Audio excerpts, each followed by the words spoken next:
Assalamualaikum warahmatullahi wabarakatuh. Alhamdulillahirabbil alamin wassalatu wassalamu ala asrofil anbiya'i wal mursalin sayyidina wa maulana Muhammadin wa ala alihi washabihi ajma'in, amma ba'du. Yang saya hormati pengasuh Pondok Pesantren Al Anwariyah Kemplak Kidul, yang saya hormati segenap pengurus santriwati Pondok Pesantren Al Anwariyah Kemplak Kidul, dan adik-adik santriwati ya, segenap santriwati Ponpes Al Anwariyah Kemplak Kidul yang sangat kami banggakan. Marilah senantiasa kita tak henti-hentinya memanjatkan puji syukur kehadirat Allah Subhanahu wa taala, karena sampai sore ini, siang menjelang sore ini, kita masih diberi nikmat yang sangat luar biasa berupa kesehatan dan kesempatan untuk berkumpul di Musola Al Anwariyah Kemplak Kidul. Alhamdulillah dalam keadaan sehat walafiat, tidak kurang suatu apapun. Sholawat serta salam marilah senantiasa kita aturkan kehadirat Nabi besar Muhammad Sallallahu Alaihi Wasallam, yang sangat kita nantikan syafaat beliau besok di Yaumil Qiyamah. Semoga kita termasuk golongan umat yang diakui sebagai umat beliau besok di Yaumil Akhir. Adik-adik yang sangat kami banggakan, kami ucapkan terima kasih ya kepada pengasuh dan juga teman-teman pengurus yang sudah memberikan waktu pada kami untuk datang lagi ya ke Pondok Pesantren Al Anwariyah Kemplak Kidul. Yang kedua, kami mohon maaf karena harus menyita waktu adik-adik semua yang harusnya istirahat. Kita minta untuk tidak tidur. Kita minta untuk berada di sini, nggih. Kami mohon maaf ya, mestinya sudah waktunya istirahat, tapi kita minta untuk hadir di sini. Adik-adik yang kami banggakan, kita di bulan sekitar Agustus September ya, kami dari Puskesmas sudah pernah datang ke sini. Sudah kita lakukan screening ya dengan formulir seperti ini, form atau isian seperti ini yang sudah semua jenengan isi ya. Bagi yang ikut, mungkin ada yang tidak ikut, 1-2 mungkin ya, karena ada mungkin masih di sekolah atau ada kegiatan lain. Kenapa kita datang lagi? Kok kita datang lagi? Kok mendadak datang lagi? Bosen nih Pak Edi menmora-mora. Bosen nggak deh? Mungkin ada yang bosen, ada yang setengah bosen ya, ada yang tidak. Jadi mohon maaf ya kalau kami datang lagi, bukan bermaksud apa-apa. Memang kegiatan kami ada 2 kali. Ya, yang pertama adalah screening di bulan Agustus kemarin. Terus kita pada bulan ini melaksanakan namanya intervensi hasil screening. Ya. Dari yang adik-adik semua tulis di sini, itu sudah kita rekap ya, memunculkan hasil. Di antaranya ada yang mengalami kecemasan ringan, ada yang mengalami kecemasan berat, ada yang tidak cemas dan tidak depresi, ada yang kecemasan ringan dan depresi berat misalnya. Nah, kesimpulan itu bukan karangan saya, itu ada instrumennya atau ada alat ukurnya. 6 pertanyaan ini ya, bila mana adik-adik semua ngisinya itu memang sesuai, artinya sesuai dengan yang dirasakan, maka hasilnya insya Allah valid ya. Valid itu antara pengisian jenengan dan nilai atau hasil yang distandarkan itu podo, sesuai. Tapi kalau jenengan ngisinya kemarin itu tidak sesuai yang dirasakan, artinya rodok ngarang misalnya, atau ikut temannya misalnya, nah itu nanti berbeda, hasilnya berbeda. Nah, harapan kami kemarin jenengan isi itu sudah sesuai yang jenengan rasakan. Tidak ada salahnya kita ulas lagi ya. 6 pertanyaan itu sangat sederhana dan sangat mudah dipahami sebenarnya. Cuman mungkin ada sebagian teman yang ngisinya kemarin masih ragu-ragu atau mamang ya. Ini coba kita ulas sebentar saja ya, bahwa dari Yang kita lakukan kemarin, kita hanya ingin mengukur dua hal. Sejauh mana teman-teman itu mengalami kecemasan dan mengalami depresi. Ya. Dari alat ukur yang kita gunakan ini sebenarnya sangat-sangat sederhana. Jadi kita hanya meminta adik-adik semua dalam 2 minggu terakhir itu kira-kira merasakan apa. 2 minggu terakhir dimulai dari hari ini sampai 2 minggu ke belakang ya. Kalau untuk pertanyaan yang mengukur tingkat kecemasan adik-adik semua, itu 3 pertanyaannya adalah yang pertama, apakah adik-adik dalam 2 minggu terakhir itu pernah atau sering memikirkan sesuatu yang berlebihan, bila mana teman-teman memikirkan sesuatu yang belum terjadi. Overthinking ya bahasa kerennya sekarang. Overthinking terhadap sesuatu yang belum tentu terjadi. Ya. Terus apakah teman-teman pernah atau sering tidak bisa tidur atau gagal fokus atau sulit berkonsentrasi bila mana memikirkan sesuatu yang belum tentu terjadi? Itu yang ketiga. Tanya yang pertama ini loncat-loncat ya saya. Yang pertama adalah apakah teman-teman pernah merasa deg-degan, tegang, khawatir, was-was bila memikirkan sesuatu yang belum terjadi? 3 pertanyaan ya. Hanya simpel kan?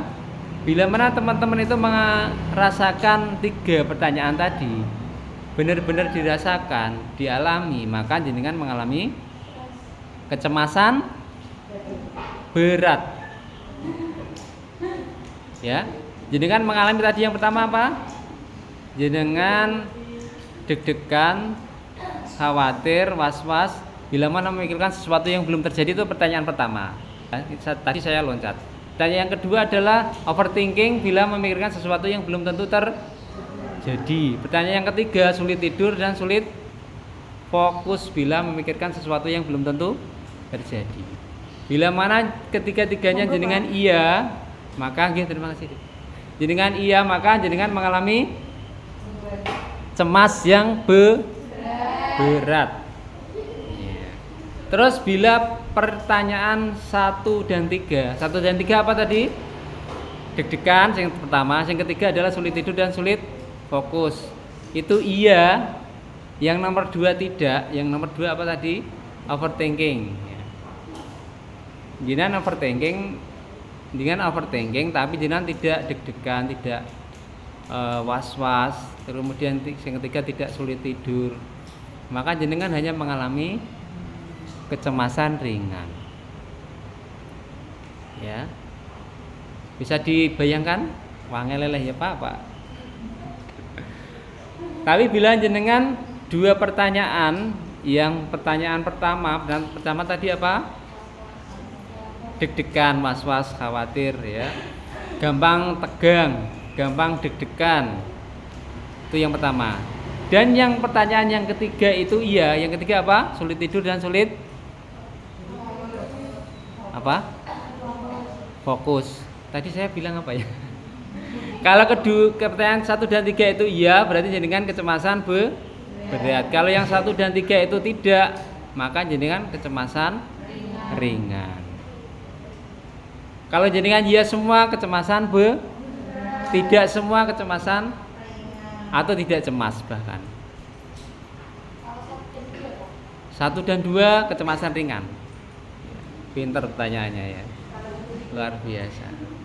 Jadi kalau selain itu misalnya 1 dan 2 iya ya, itu kecemasan ringan. 2 dan 3 iya kecemasan ringan. Tapi kalau yang iya itu ketiganya atau 1 dan 3, maka kecemasan Jadi yang nomor 2 ini dianggap masih dalam batas wajar.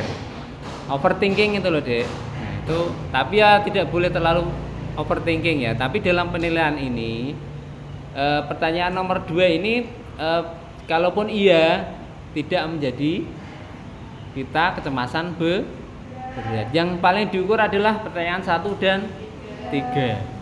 Jadi deg-degan, khawatir, was-was dan sulit tidur sama sulit konsentrasi. bila memikirkan sesuatu yang belum tentu terjadi. Ya, paham ya? Pokoknya karo ngantuk-ngantuk gak apa-apa deh, penting rada eling sithik-sithik nanti ketika ujian.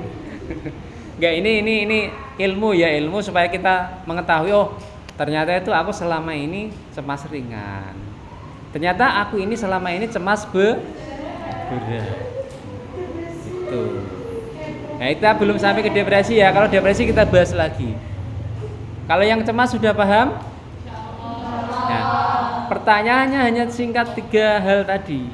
Ya, itu menggambarkan jenengan itu cemas atau tidak. Ini bukan karangan saya, tapi ini adalah penilaian resmi dari Kementerian Kesehatan.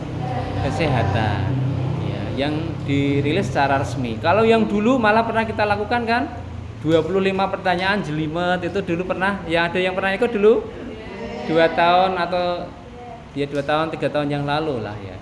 Itu pakai 25 pertanyaan. Sekarang kita hanya menggunakan 6 pertanyaan. Insya Allah mudah dihafal. Kalau anak-anak santri seperti jenengan itu ngapalke, wah gampang banget ya. Urung mikir utang, urung mikir anak, urung mikir blonjo. Uang masih minta orang tua ya. Alhamdulillah ya.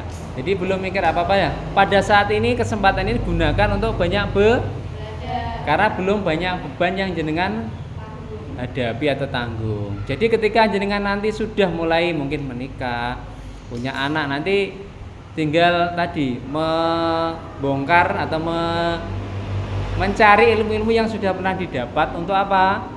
Untuk menyelesaikan permasalahan-permasalahan yang terjadi gitu ya. Karena saat ini kan belum banyak permasalahan paling sama teman, kiriman belum uang belum dikirim, mau ujian belum hafal ya, bukunya hilang, sandal hilang, misalnya kan gitu-gitu kan. Belum mikir sampai yang pelik kan belum sampai segitu. Lah nanti ketika jenengan mengalami mungkin menikah dan seterusnya, jenengan sudah ada bekal ilmu pengetahuan.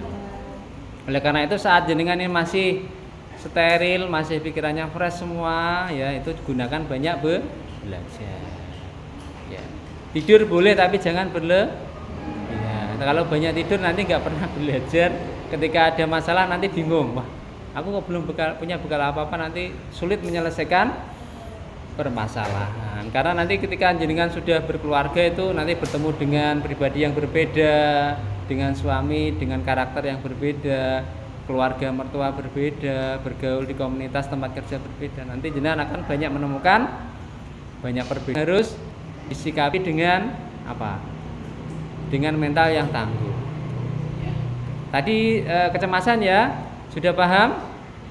Nah, yang kedua adalah depresi. Untuk depresi itu juga ada 3 pertanyaan ya. Pertanyaan yang pertama adalah apakah dalam 2 minggu terakhir teman-teman itu pernah sedih tanpa ada sebab? Terima kasih ya. Pernah? Sering? Tidak ada sebabnya loh ya. Kalau misalnya sedih kehilangan sesuatu, sedih tidak bisa mencapai apa yang diharapkan, terus sedih karena ada teman yang mengejek atau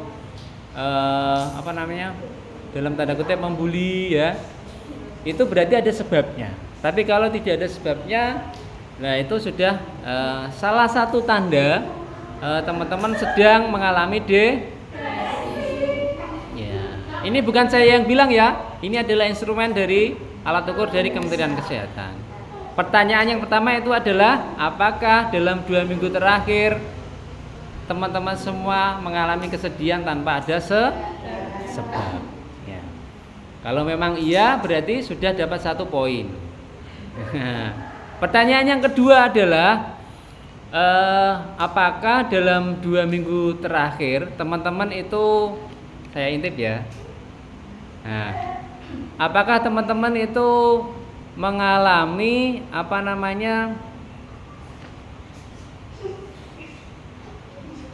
tidak tertarik lagi pada sesuatu yang biasanya disukai? lelaki. Jadi teman-teman itu biasanya mungkin suka apa ya, bersenandung misalnya, atau suka ya, atau suka main apalah yang disukai ya, main apa biasanya kalau di pondok deh? Boleh bawa HP? Ya. Apalah, mungkin suka membaca novel atau baca buku, atau suka apalah yang disukai ya, suka masak ya. Tapi ya suka ngaji. Tapi akhir-akhir ini jadi tidak menyukainya. Nah, itu berarti salah satu tanda. Yang ketiga adalah apakah dalam 2 minggu terakhir teman-teman itu mengalami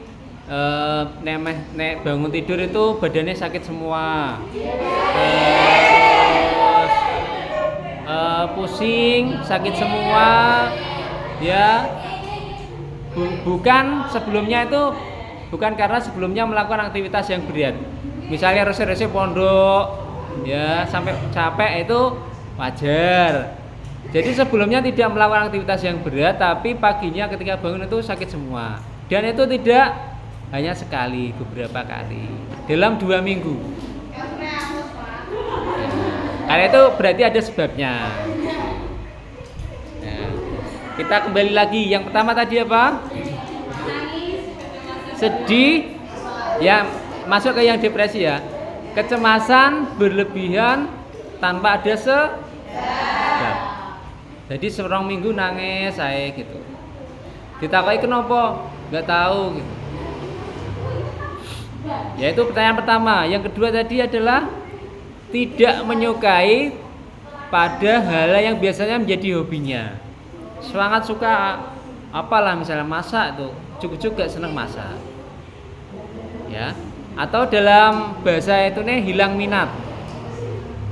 Ya, hilang minat, aras-arasen ya, aras-arasen, hilang minat. Kemudian yang terakhir adalah kondisi fisiknya itu gampang lelah, gampang sakit ya, apalagi kalau bangun tidur selama kurang lebih 2 minggu ke belakang.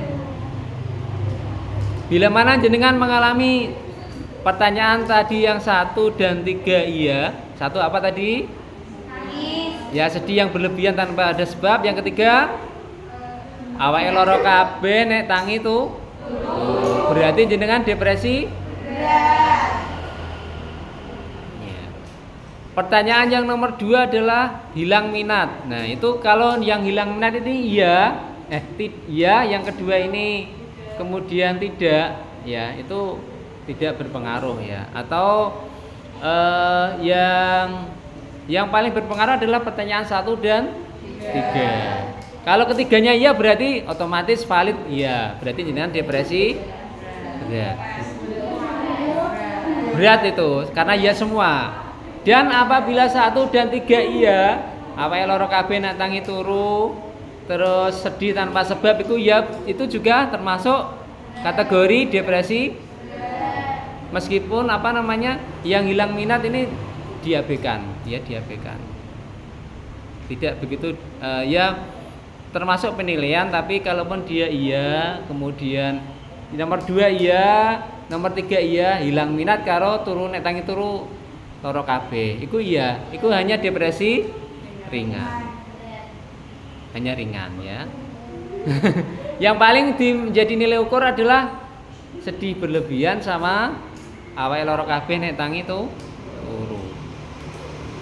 Ya, yang 2 itu rada, maksudnya masih dimaklumi ya.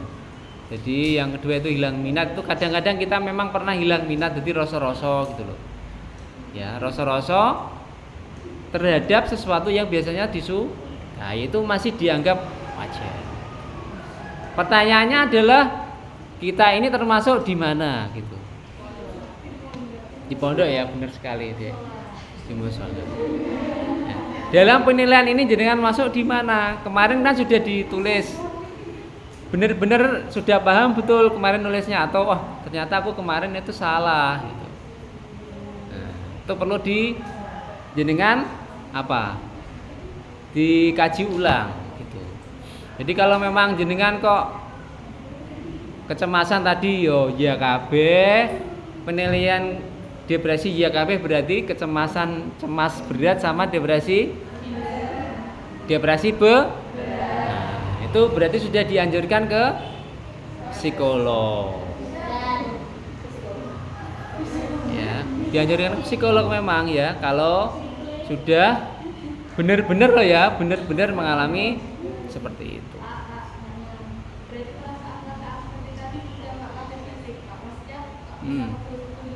Iya, nanti akan kita sambung ya. Tapi nggak apa-apa, kita langsung jawab ya. Nanti ada sesi pertanyaan, langsung kita jawab, nggak apa-apa. Jadi teman-teman semua, di dalam diri kita itu kan ada dua dimensi besar ya, dimensi fisik dan dimensi non fisik, dimensi jasmani dan rohani, atau ada yang mengatakan tubuh dan jiwa. Kalau tubuh kita kan bisa kita lihat teman-teman ya, hidungnya, matanya, kulitnya, rambutnya, kaki ya. Kalau jiwa itu sesuatu yang tidak bisa kita lihat. Yang bisa kita lihat adalah ekspresi jiwa. Jadi kalau teman-teman sedih itu biasanya menangis. Yang kita lihat kan menangisnya ya, atau ekspresi dari kesedihan. Kalau jenengan bahagia biasanya tersenyum, tertawa sampai terbahak-bahak misalnya gitu. Nah, itu bahagia misalnya baru dikirimi bapak senengane, dikirimi jajan senengane misalnya. Gitu baske kudung senengane ya, atau gamis senengane. Ya, itu kan seneng kan? Nah, itu biasanya ceria gitu ya. Tapi nek pas sedih, nah itu biasanya senggol bacok, biasanya disenggol wis ora kenengan langsung marah-marah gitu ya. Gitu. Jadi teman-teman semua, di dalam diri kita itu ada dua dimensi besar, fisik dan mental. Apakah ada hubungannya? Ada hubungannya? Ada yang masih ingat pelajaran di sekolah?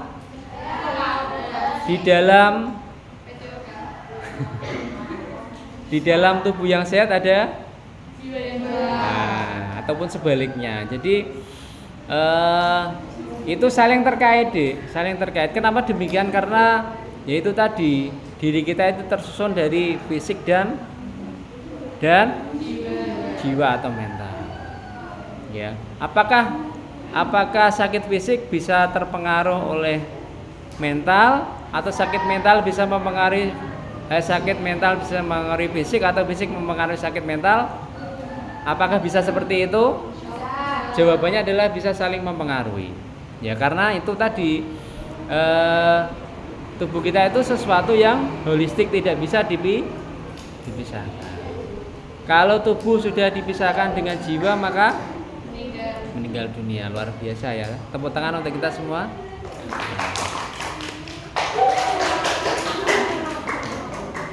Ya, jadi akan dikatakan sebagai manusia itu kalau jiwa dan raganya bersatu. Ya, maka saling mempengaruhi. Terus kemudian kaitan yang contoh yang konkretnya seperti apa? Ya, ketika teman-teman misalnya sedang ada ayam dan seinduk ayam sama anak-anaknya, ya.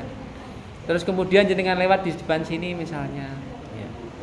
Itu kira-kira jenengan itu sengaja terus ngambil anak ayam itu atau malah minggir melipir?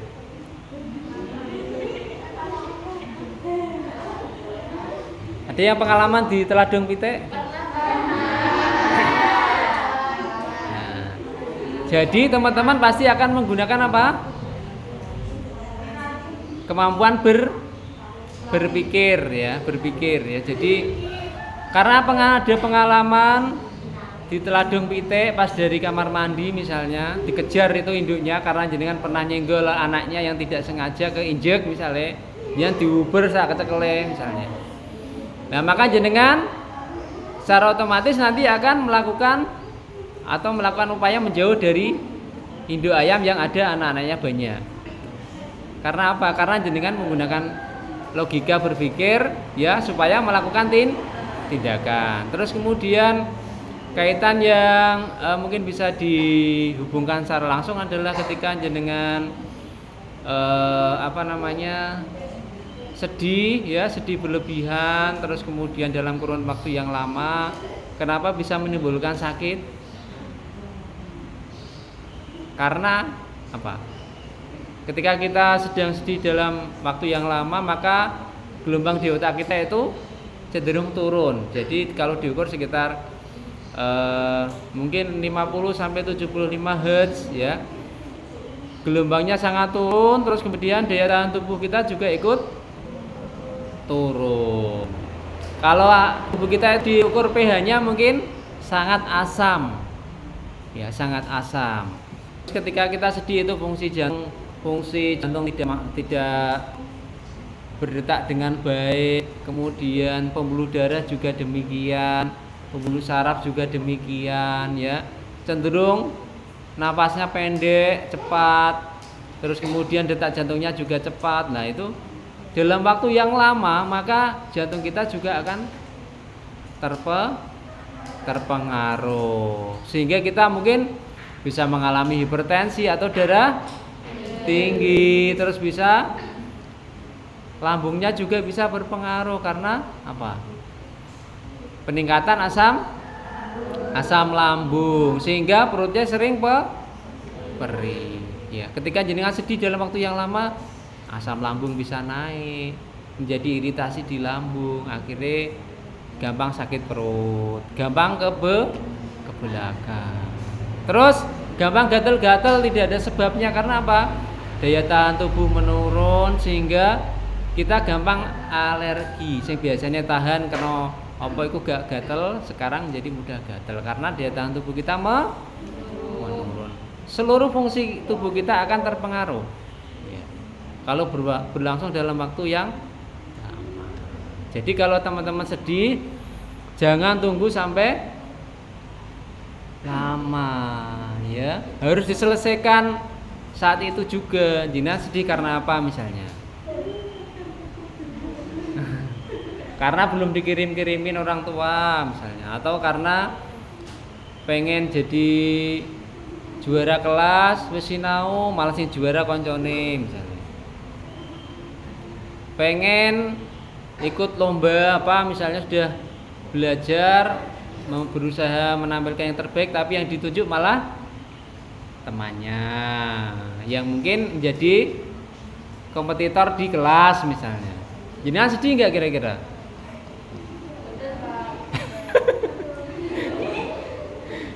Ya, kalau orang yang perfeksionis biasanya sedih ya. Tapi kalau yang low profile tuh gak apa-apa, kancaku selamat ya kamu sudah itu gimana? Nah, itu bagus ya. Tapi ada yang orang yang perfeksionis itu bisa sedih kalau dia yang dicita-citakan tidak berhasil. Ya. Itu jadi itulah gambarannya atau cara menghubungkannya kenapa kita itu bisa terjadi kondisi fisik yang menurun bila mana mental kita tidak baik-baik saja.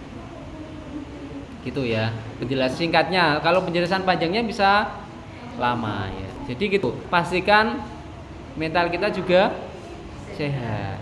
Tidak mungkin kita itu tidak akan mengalami yang namanya masalah ya, atau kesedihan, atau kehilangan ya, atau ketakutan ya. Suatu saat pasti kita mengalami. Yang membedakan apa?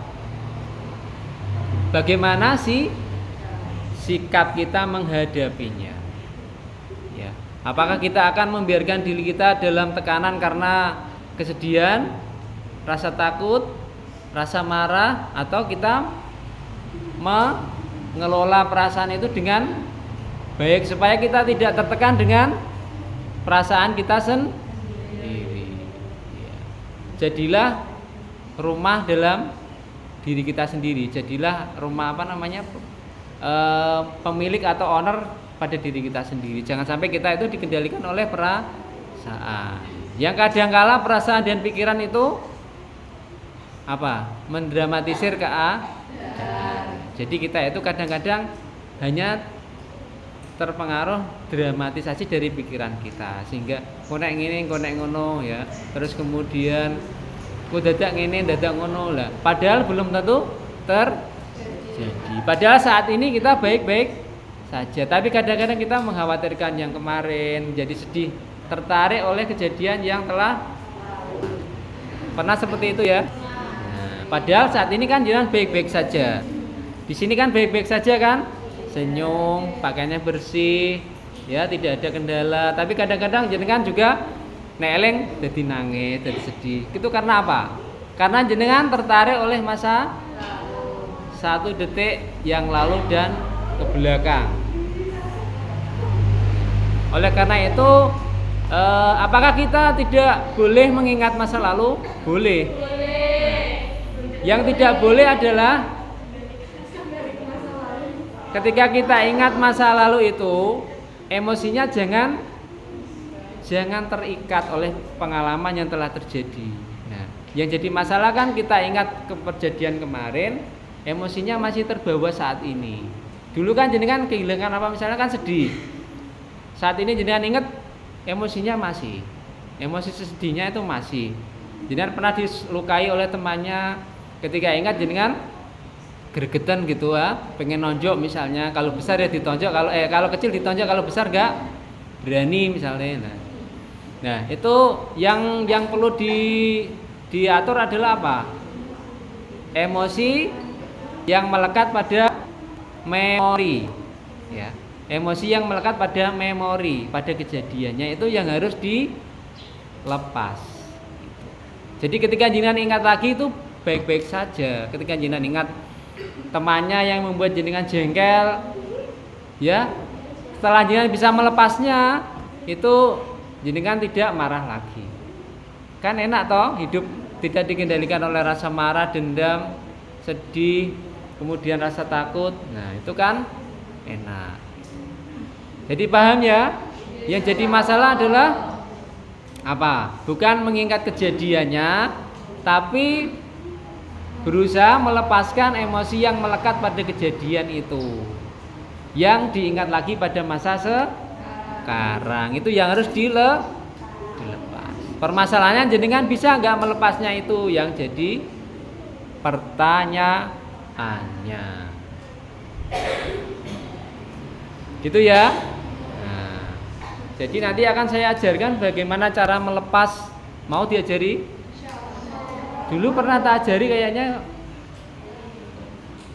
Pernah kayaknya yang tahun kemarin ya, Dek. Cara melepas emosi negatif itu sudah saya ajarkan kan? Belum ya? Atau dulu lupa sekarang tidak ingat. Ya nanti akan saya ajarkan ya cara melepas tadi ikatan emosi negatif yang melekat pada sebuah kejadian. Ya, itu sangat penting sekali untuk menjadi bekal adik-adik semua supaya apa? Menjadi pribadi yang memiliki emosi yang stabil dalam setiap saat. Ya. Harapannya kan seperti itu ya. Kita bisa tetap cerah ceria dalam keadaan apapun ya. Bukan sesuatu yang dibuat-buat, tapi memang kita itu emosinya stabil, tidak mudah terpengaruh oleh situasi dan kondisi yang terjadi. Ya harapannya kita itu kan jalannya lurus-lurus, gampang-gampang wae ya. Ya gitu ya. Jadi cara dalan itu gana blebongane gitu ya. Tapi kan kita tidak bisa menjamin nanti di waktu yang akan datang ya 1-2 tahun sampai jenengan tua misalnya, itu tidak tahu nanti yang dihadapi seperti apa. Mungkin kadang ada melewati lubang, jalan yang berlubang, turunan, jalan yang menurun atau yang nanjak. Nah itu harus punya apa? Punya mental yang kuat, punya emosi yang stabil. Moodnya tidak naik turun. Jadi kadang mudah sedih, kadang mudah bahagia lah itu. Harus kita upayakan stabil mood kita. Gitu ya. Sudah berapa menit, Dik? 30 menit ya. Nah, ono ke 30 menit kita, Dik. Ini sudah setengah 3 ya. Nanti menjelang asar nanti kita akhiri ya. Jadi teman-teman semua, adik-adik ya, bukan bermaksud kami ini menggurui atau kami sok tahu ya, tapi kita sampaikan berdasarkan ilmu pengetahuan, berdasarkan sains, berdasarkan pengalaman yang saya alami. Kalau adik-adik kan umurnya mungkin ada yang 15, ada yang 16, ada yang berapa? 21 lah. Nah, jadi ini kan seusia anak-anak saya. Ya, anak saya yang paling besar usia 15. Ya, yang nomor 2 usia kelahiran 2013 itu berarti berapa? 12 ya, 13 ya. 2013. Ya. 12 ya, 12. Jadi kelas 1 SMP sama kelas 1 SMA. Yang terakhir baru 3,5 tahun. Jadi jenengan ini seusia anak saya yang nomor 1. Di antaranya tidak semua lah itu saya amati juga memang di pondok dia ya wajar lah ya, kadang-kadang ada beda pendapat dengan temannya, ada masalah dia dengan lingkungan, pasti juga jenengan alami di sini. Nah itu ya kadang-kala kami juga dia juga kadang curhat dengan saya gitu tentang kondisi yang dialami di pondoknya, di sekolahnya. Nah itu pasti kurang lebih sama lah ya. Kenapa anak remaja itu, terima kasih ya Dek, ini harus dihabiskan ini. Jadi usia remaja itu Dek ya, usia remaja itu berdasarkan ilmunya yaitu usia adalah rentang 11 sampai 18 tahun. Yaitu namanya remaja. Usia sebelumnya namanya anak. Jadi 10 tahun ke bawah itu namanya anak. 18 tahun ke atas namanya usia produktif. Ya. Usia produktif. Ya, kalau remaja itu adalah 11 sampai dengan 18 tahun. Usia remaja ini peralihan dari anak ke usia produktif atau menjelang dewasa itu adalah masa transisi, masa peralihan. Masa peralihan itu banyak sekali goncangannya deh. Ya secara fisik itu belum siap, secara mental juga belum kuat, ya. Maka masa remaja ini perlu apa? Dukungan dari lingkungan, dari keluarga, bimbingan dari sekolahan, dari kiai, ustadzah, ya. Kemudian orang-orang yang peduli dengan masalah tumbuh kembang, ya. Nah, atau ada teman-teman yang care dengan temannya lah ya. Nah itu yang jenengan alami itu. Jadi perkembangan tubuhnya juga terjadi cepat. Ya, nun sewu ada perubahan secara fisik, ya sudah mulai menstruasi, perubahan hormon, ya saya maunya kejerawatan, saya kejerawatan, ya terus kemudian ada juga yang dulunya kurang dalam tanda kutip kurang bersih, sekarang jadi glowing misalnya, karena ada pengaruh hormon ya dan juga kebiasaan. Nah, kemudian kadangkala itu emosinya tidak stabil karena ada pengaruh hormonal juga. Ya, karena ada masalah yang banyak di usia remaja itu, mentalnya belum siap sehingga gampang apa? Tadi senggol bacok misalnya, terus kemudian emosinya itu labil, ya, labil. Nah, itu adalah generasi atau masa remaja. Sekarang ini banyak yang ada yang mengecap generasi remaja sekarang sebagai generasi strawberry. Ya. Kan ada yang mengecap seperti itu karena dianggapnya anak remaja sekarang itu gampang, sukanya yang manis-manis, yang muda, gampang, tidak menjadi generasi yang kuat atau tangguh. Maka ada yang mengatakan ya, generasi sekarang generasi strawberry. Apakah jenengan mau dikatakan generasi strawberry? Kalau makan buahnya mau ya. Sekarang kan lagi viral ya strawberry, petik buah strawberry. Nah, jarang lihat api ya. Lah, itu supaya kita tidak dikatakan generasi strawberry, atau kalaupun kita menjadi remaja saat ini, itu jadilah remaja yang tangguh, yang bisa melewati masa remaja ini ya, usia rentang 11 sampai 18 ini, yang berapa tahun berarti? 7 tahun ya.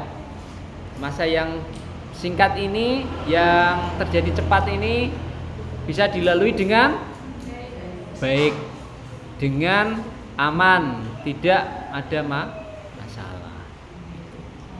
Dan percayalah, usia ini adalah usia yang sangat apa? Sangat indah. Nanti teman-teman akan mengingat ketika usia mungkin 30, 40, 50, akan mengingat, wah aku pas ning pondok, aku ning sekolahan. Percayalah teman-teman akan mengingatnya. Karena apa? Sudah membuktikan diri. Jadi saya sering mengingat ketika saya masih di sekolah menengah pertama, sekolah menengah atas ya. Mungkin saat itu kayaknya gak nyaman, atau kayaknya nggak nyaman, atau bahkan sedih ya. Nah, ketika saya mengingat di waktu sekarang itu kadang gue tersenyum sendiri, karena kok Deben kok ngasih nangis gara-gara itu lucu juga ya sebenarnya. Nah itu nanti jenengan akan mengingatnya menjadi sesuatu yang membahagiakan ketika 10-20 tahun yang akan datang ya. Ning pondok antri misalnya ya, saya dulu di Blora itu air sulit ya, harus antri, wes antri untuk seember dicolok ke kelas misalnya. Mau wudhu itu sudah lenyap, gak ada airnya. Nah itu kan saat itu kan sedih ya. Tapi saat sekarang ketika saya ingat, saya lucu juga ya, kejadian-kejadian di waktu itu gitu ya. Terus kemudian harus berinteraksi, mengenal apa? Mengenal lawan jenis misalnya ya. Kalau di sini kan itu ya dipisah ya. Ya di sana juga dipisah sih. Cuman kan ini juga ada saling tertarik misalnya, itu kan wajar ya. Nah itu kalau kita ingat juga lucu juga gitu loh. Ya gitu, seperti itu. Dan itu adalah sesuatu yang fitrah, yang alami, yang ya, tertarik dengan lawan jenis kan normal. Nah, yang belum boleh adalah melakukan sesuatu yang belum pada waktunya. Ya kalau dulu zaman saya sekolah dulu seusia jenengan, mungkin tertarik dengan lawan jenis ya, terus kemudian saling berkirim surat. Kalau dulu pakai surat. Nah, kalau sekarang kan pakai WA. Dulu kirim surat pakai kertas yang wangi gitu. Jenengan nggak pernah mengalami. Gitu. Ya, kertasnya ini baunya wangi deh, jadi ditulis nganu, dear siapa gitu. Jadi sangat kalau saya mengingat itu memori yang sangat tidak sulit terlupakan gitu. Ya, apalagi dulu itu antara siswa putra dan putri itu, ya, putranya itu mungkin 15, putrinya mungkin 5. Jadi kita itu diperebutkan. Dalam tanda kutip maksudnya ya. Jadi kita itu cowoknya lebih sedikit, ceweknya lebih banyak. Jadi kita itu diperebutkan lah dalam tanda kutip. Ya. Maksudnya karena jumlah deh, karena jumlahnya sedikit. Jadi gitu. Itu itulah namanya, kalau istilahnya tuh cinta mau. Jadi gitu aja. Kirim surat gitu. Terus pulang bareng naik bis gitu kan. Dari Pak Blora ke sini kan naik bis gitu. Ya. Ketemu di kantin itu sudah semuanya gak bakat. Nah, itu tapi tidak boleh dicontohnya di sini. Itu hanya gambaran bahwa memori atau ingatan ketika jenengan remaja itu adalah sesuatu yang memorable ya. Memorable apa deh? Sesuatu yang sulit nanti untuk dilupakan. Nah, ini coba jenengan nanti kalau ketemu 10 tahun yang akan datang nanti bisa diingat-ingat ya. Nah, nanti pasti akan ada sesuatu yang membekas pada saat sekarang ini yang akan selalu diingat. Nah, saya dulu gitu ya. Ketika pernah suatu saat malam-malam kelaparan karena tidak makan ya, Dek. Nah, itu harus manjat pagar asrama yang ada kawatnya. Ini saya nyontohkan deh. Ya karena apa? Kita belum makan. Itu ada seperti kok sampai dilakukan ya. Enggak melakukan yang nakal loh ya. Karena kita mau cari makan itu kan malam enggak boleh keluar. Kita itu sampai manjat pagar itu supaya cari makan. Saat itu ya sakit karena kena itu kawat berduri. Tapi ketika saya ingat sekarang ya jadi memori gitu. Jadi sesuatu yang wah ternyata dulu pernah cari makan malam-malam. Ya, itu lempar pagar. Nah, ini hanya pengalamannya bukan untuk dicontoh ya. Nah, seperti itu. Jadi kenapa saya sampaikan seperti itu? Jadi intinya adalah bahwa gunakanlah masa remaja ini dengan hal-hal yang supaya nanti kenangannya juga positif. Dan jenengan ketika mengenang masa-masa sekarang itu menjadi sesuatu yang membanggakan gitu. Oh, saya pernah berprestasi jadi juara apa. Saya pernah berpidato di teman-teman pondok ya, tanpa tag misalnya. Terus saya pernah membaca puisi di depan teman-teman. Saya pernah khori di depan teman-teman. Saya pernah membantu teman ketika sedang mengalami kesusahan. Ya, saya punya teman itu yang sangat baik, sering membantu saya, itu selalu diingat misalnya. Nah, itulah mulai sekarang teman-teman diharapkan ya tadi saya sampaikan berupaya melakukan yang terbaik di masa remaja ini. Kalau yang sudah remaja, lewat remaja juga nggak apa-apa. Bukan berarti yang diingat itu selalu yang remaja saja, cuman berdasarkan pengalaman saya itu yang paling saya ingat itu memang masa-masa TK SMP sama SMA. Ya, kebetulan saya SMA-nya itu SPK-nya di asrama, jadi sangat teringat sekali. Saat-saat antri makan, saat-saat gak mangan itu piye ya. Pernah juga gak makan, terus pulang dari praktek dari rumah sakit sudah lapar gak makan. Karena pulangnya terlambat kan. Itu ya sedih, susah ya. Kadang di pene koncone, kadang yo jajan ning kantin nek duwite ije, nek ra duit kan kelaparan gitu. Itu. Jadi mulai sekarang teman-teman tadi saya sampaikan ini, perkuatlah apa Dek? Mentalnya, terus kemudian supaya mentalnya kalau kuat dan perasaannya itu stabil, melakukan apapun itu enak ya. Belajar ya nyaman-nyaman saja. Misalnya di jenengan punya target menghafal sesuatu, delala belum tercapai hafalan yang ditargetkan. Ketika jenengan suasananya perasaannya itu nyaman dan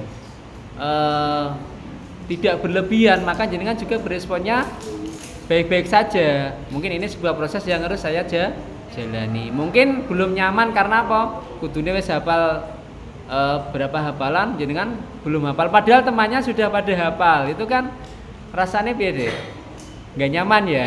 Tapi kalau jenengan mentalnya sudah bagus, sudah kuat ya nggak apa-apa. Ini memang proses yang harus saya jalani. Mungkin ada teman-teman yang lebih dulu menghafal, lebih dulu pintar dari saya, nggak apa-apa. Sepenting saya berproses berusaha. Nah ini yang sulit ya kadang-kadang ya. Terus misalnya jenengan sudah belajar luar biasa, malah nilainya jeblok, malah remedi. Teman sing ora belajar turu-turu ketoke nilainya 9, 10. Nah, itu kadang kan mengecewakan. Nah, sikap-sikap untuk menghadapi ini harus dilatih, diperbaiki bila mana belum apa? Belum tangguh, belum kuat menghadapi perasaan atau kondisi-kondisi seperti yang saya sampaikan tadi. Jadi intinya adalah bagaimana kita bereaksi terhadap situasi. Mau seperti apa itu adalah tergantung diri kita. Maka harus dibekali dengan manajemen emosi yang baik. Ya. Kalau kita dimarahin teman itu kan kita balik memarahi kan bisa, boleh-boleh saja ya. Tapi kembali lagi kepada diri kita, apakah dengan kita memarahi balik atau menonjok balik misalnya, apakah memang harus seperti itu ya? Atau kita bisa mengekspresikan dengan cara-cara yang sesuai atau tepat. Maksudnya yang kita rasakan itu tersampaikan, tapi dengan cara-cara yang sesuai.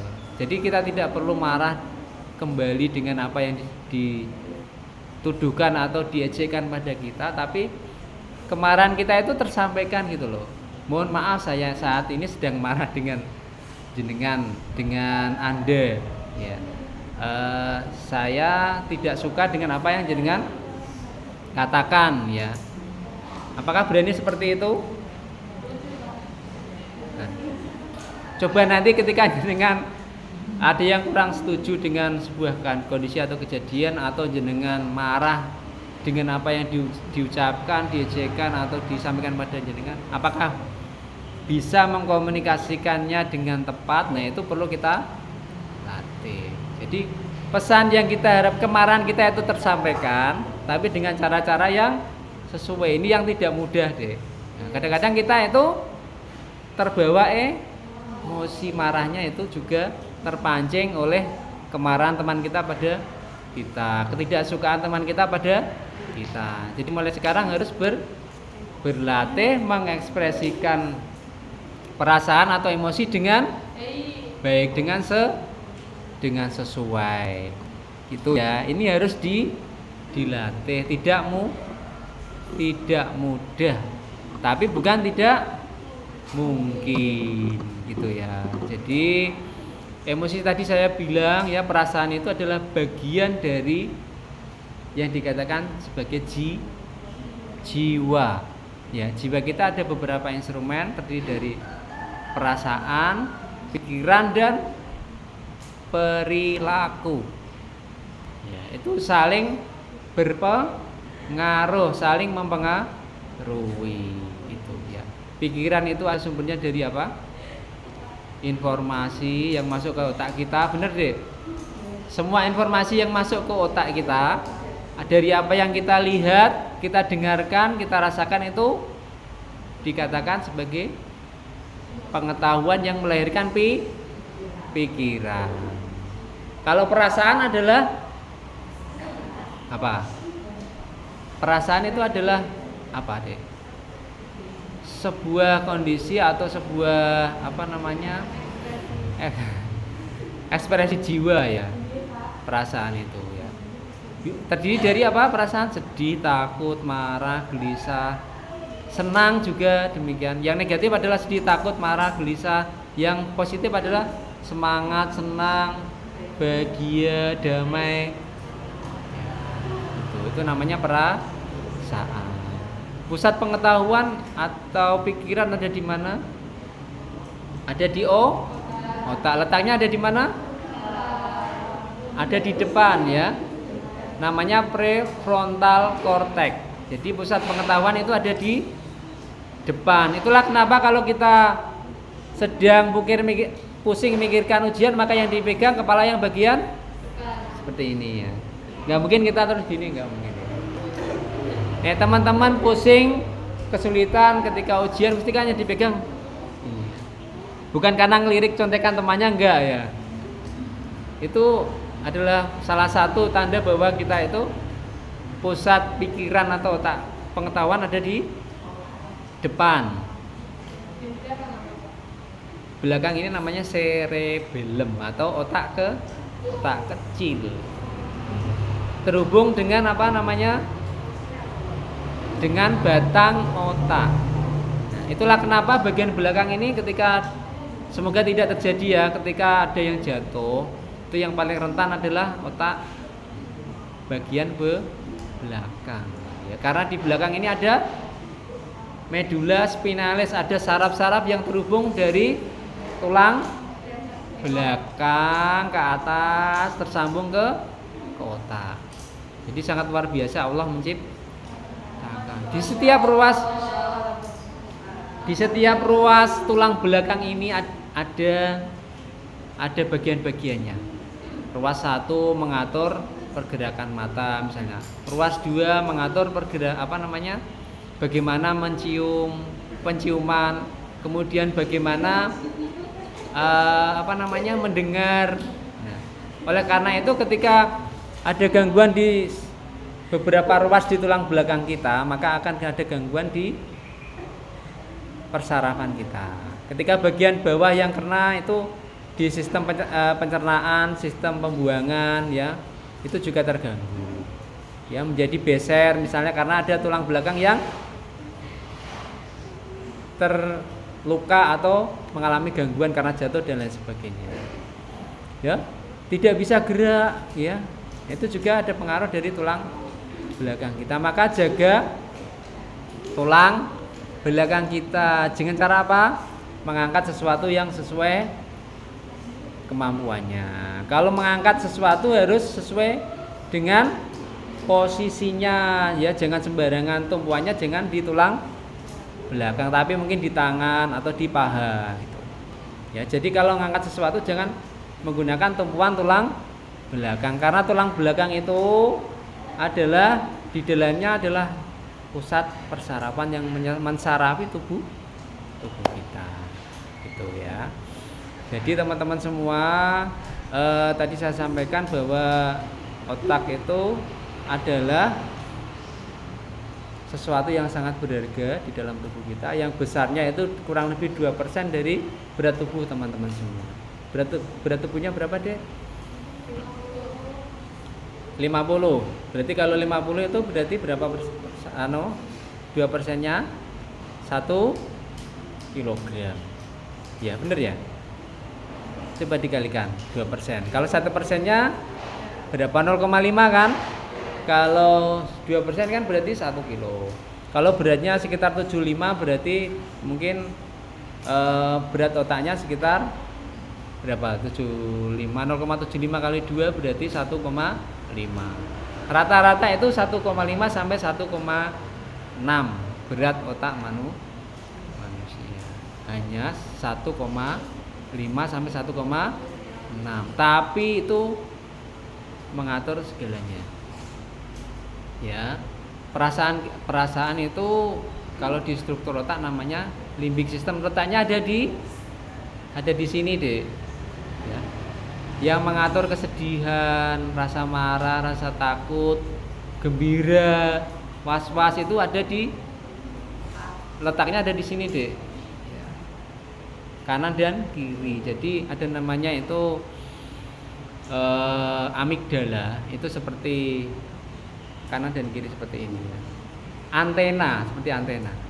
Hanya kecil sekali, tapi dia sangat mempengaruhi diri kita ya. Kadang-kadang jadi sedih, kadang-kadang jadi apa? Bahagia. Nah, itu adalah fungsi dari amigdala. Terus perlu diketahui bahwa di dalam otak itu ada 100.000, ada yang mengatakan 100 miliar sel. Ada yang mengatakan 86 miliar sel. Ya, sel otak ya. Itu saling berhubungan satu dengan yang lain. Terhubung oleh namanya neurotransmitter. Ini terlalu teknis ya. Yaitu neurotransmitter itu yang menghubungkan antar sel itu ya. Gambarnya memang seperti ini, Dek.